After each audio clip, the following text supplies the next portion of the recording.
নমস্কার, শ্রুতিবাহারে আপনাকে স্বাগত।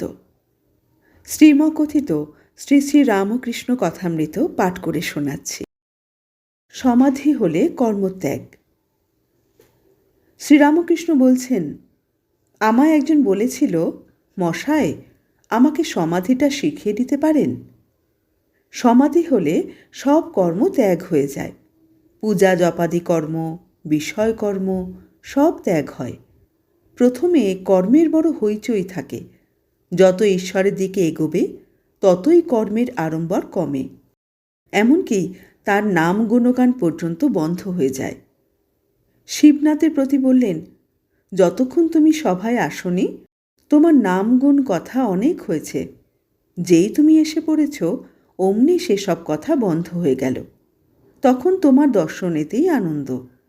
তখন লোকে বলে, এই যে শিবনাথবাবু এসেছেন। তোমার বিষয়ে অন্য সব কথা বন্ধ হয়ে যায়। আমার এই অবস্থার পর গঙ্গা জলে তর্পণ করতে গিয়ে দেখি যে হাতের আঙুলের ভিতর দিয়ে জল গলে পড়ে যাচ্ছে।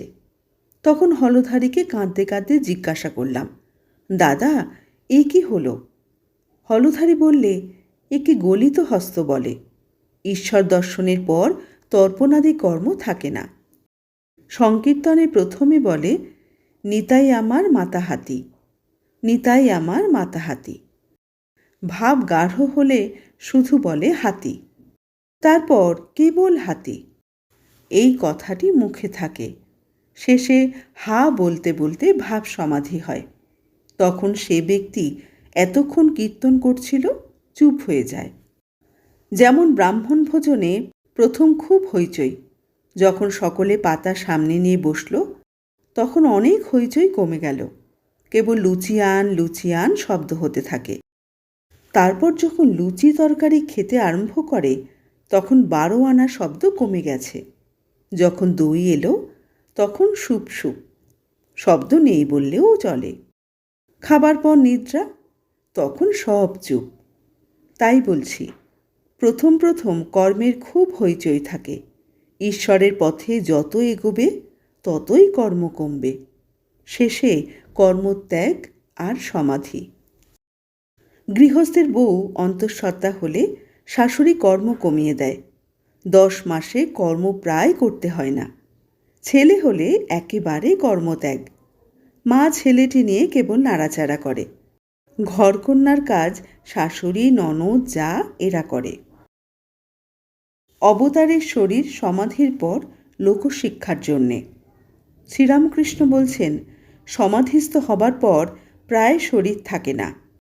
কারো কারো লোকশিক্ষার জন্য শরীর থাকে, যেমন নারদাদির আর চৈতন্যদেবের মতো অবতারদের। কুয়ো খোঁড়া হয়ে গেলে কেউ কেউ ঝুড়ি কোদাল বিদায় করে দেয়, কেউ বা রেখে দেয়, ভাবে যদি পাড়ার কারো দরকার হয়। এরকম মহাপুরুষ জীবের দুঃখে কাতর। এরা স্বার্থপর নয় যে নিজেদের জ্ঞান হলেই হলো।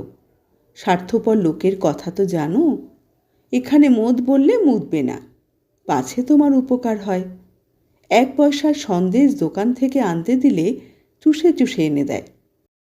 কিন্তু শক্তি বিশেষ, সামান্য আধার লোকশিক্ষা দিতে ভয় করে। হাওয়াতে কাঠ নিজে একরকম করে ভেসে যায়, কিন্তু একটা পাখি এসে বসলে ডুবে যায়। কিন্তু নারদাদি বাহাদুরি কাঠ, এ কাঠ নিজেও ভেসে যায়, আবার উপরে কত মানুষ, গরু, হাতি পর্যন্ত নিয়ে যেতে পারে। আজ এই পর্যন্ত। পরের পর্ব নিয়ে খুব শিগগিরই হাজির হব। ভালো থাকবেন সবাই।